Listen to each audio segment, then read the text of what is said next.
Il-budget imħabbar mill-Gvern it-tnejn fil-għaxija jista' jitqies bħala budget b'ruħ soċjali u li sejn lil dawk l-iktar vulnerabbli fis-soċjetà.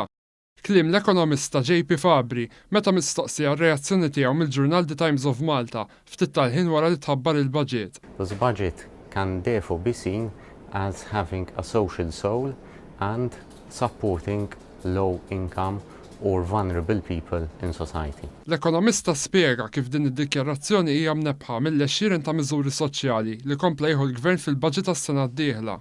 Dan hekk kif il-budget se jsostni skemi bħal dik tal-equity sharing, iż-żieda fil-pensjonijiet u l-inċentivi għal persuni b'diżabilità li ddaħlu fis-snin li għaddew.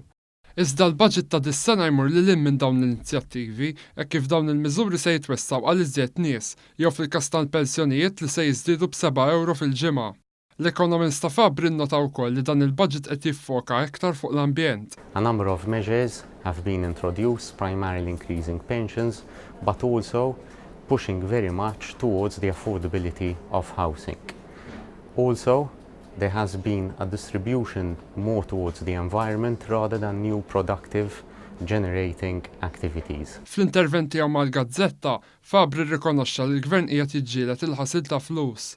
Dan b'reazzjoni għal miżuri fil-budget f'dan ir-rigward, fejn fost l-oħrajn tħabbar li transazzjonijiet bi flus kontanti li jaqbżu l-10,000 € se jiġu projbiti. The regulatory element of government is also being strengthened with a consistent development in terms of money laundering, but also in strengthening regulatory institutions.